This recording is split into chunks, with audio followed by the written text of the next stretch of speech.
Hey there, I know that some of you are essential to our economy right now and you must fly, either for medical reasons or for work or for transporting important equipment around our country during this pandemic. And I know several of my subscribers are very nervous about getting on an airplane right now, even as the numbers are starting to go down. And I thought that we would share as an airline family some good news and some practical tips or thoughts to help you feel at ease if you must travel right now. So my husband is an airline pilot, for those of you who might be new here, and I share travel tips to help you travel the globe without a worry in the world. As an airline pilot, he is considered essential still, so he has to go to work, and he is also essential to our family. But anyway, he has some thoughts that he's going to share with you as a nervous flyer right now during the pandemic.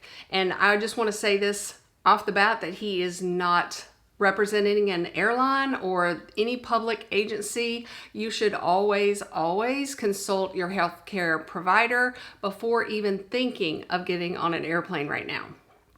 Okay, so one of the questions I want to ask you is, what have you noticed as you've been flying or working through different airports in the United States right now?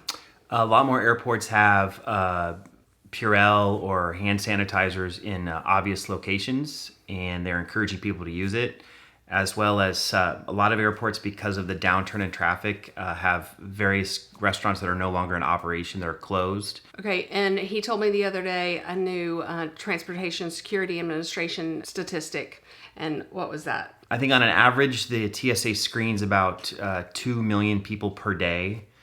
This time of year. Right, through all the checkpoints in the United States. And I think yesterday was 118,000, which is a huge drop off in the number of people that are going to the airport. Now, the good part about that is that there are fewer people going through airport security, so you will have fewer lines. But do not forget my tips and tricks for travel when you are going to the airport during this time.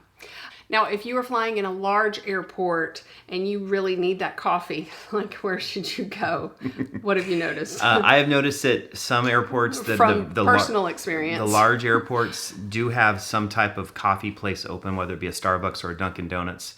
However, if you like to dress up your coffee, you're going to have to tell them ahead of time, because they've pulled all the sugar sweetener coffee or half and half away, just so not multiple people are touching it. So you'll have to be more specific with them on how you want your coffee dressed up if it is open. Okay, and then that leads me to bringing snacks. You can bring any food that you want to any airport at any time of year, pandemic or not.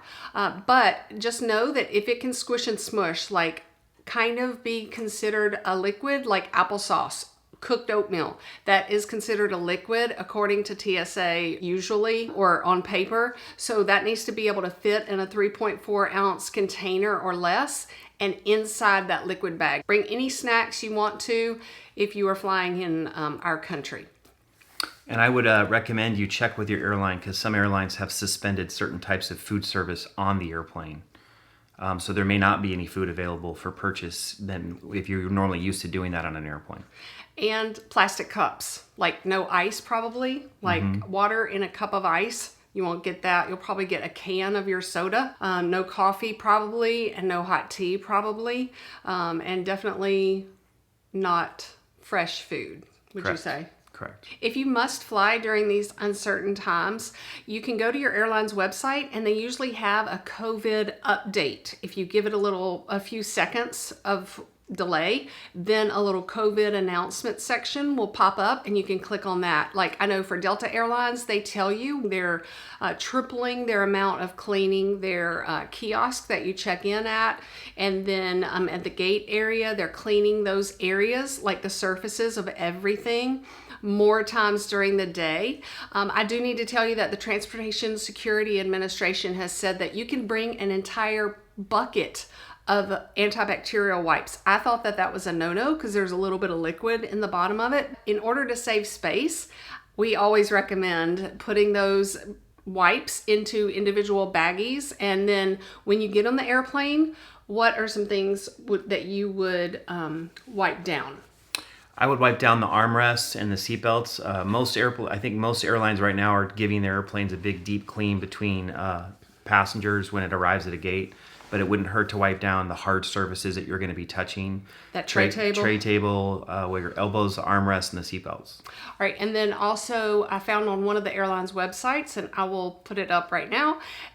Tell us about this rumor that's going around that we're breathing each other's air, so you're probably going to get sick if you're flying right now. What do most airlines use? Most airplanes, and I just speaking generally, most airplanes have a very high efficiency filter that traps most particulates, viruses, and bacteria through the before the air gets into the cabin. But most airplanes, for efficiency reasons, recycle the cabin air, but that will always normally be recycled back through that filter.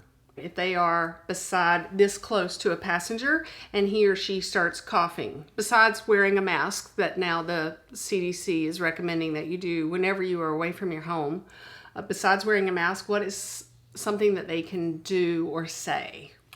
I think the first thing starts at home. You should not get on an airplane if you do not feel good. Even if it's a cold, congestion, and you know for sure you do not have COVID-19, if you do not feel well, it is wise just to reschedule your trip for a later date. If you are on an airplane, most airplanes right now, because they're so empty, there's plenty of room. So if you do not feel comfortable sitting next to somebody that is coughing, I think you should ask your flight attendant if it's okay to relocate somewhere in the cabin. That varies by airline, but I think right now most airlines are being fairly flexible in trying to spread out the passengers throughout the cabin just to maintain a safe distance and an extra layer of prevention. So you and I talked about just the risk of just going to the grocery store nowadays, that we can kind of compare that to getting on an airplane at any time of year or day. So pandemic or not, there's always a risk to everything we do in life. Even just driving to the airport can be a risk since we can't control what other drivers do. So if you do not absolutely feel comfortable at all traveling, then talk to your boss or your supervisor about postponing a trip if you need to. But if you are going to travel, follow the CDC guidelines. Wear a mask if you feel comfortable wearing a mask. Wipe down the surfaces you're around, and then try to stay away from someone who you perceive to be coughing or sneezing that maybe have some kind of cold or ill. We also have to remember that people are going to cough. They are going to sneeze on the airplane. And I don't know about you, but I have found myself in grocery stores going, especially if they don't cover their mouth. So we have to be gracious and just know that that's going to happen. Well, we know we're taking the risks and we're doing our part. And we might get sick, and that is just going to be a normal part of life. It's just a risk we're having to take, or you may have to take. And even when it's safe to fly again, it is still going to be a risk to get out in public, to get on an airplane. You may touch a surface that someone else who is sick had an infection or a virus, and you are running that risk of getting sick. It's a normal way of life. We're not making light of it at all. And but it is just a risk that you're going to have to weigh between yourself and how at ease you are about getting on an airplane again. Also balance that with what your healthcare provider says. Is it worth the risk? Most of the time, it could be. We're going to fly again as soon as it is deemed pretty safe to fly.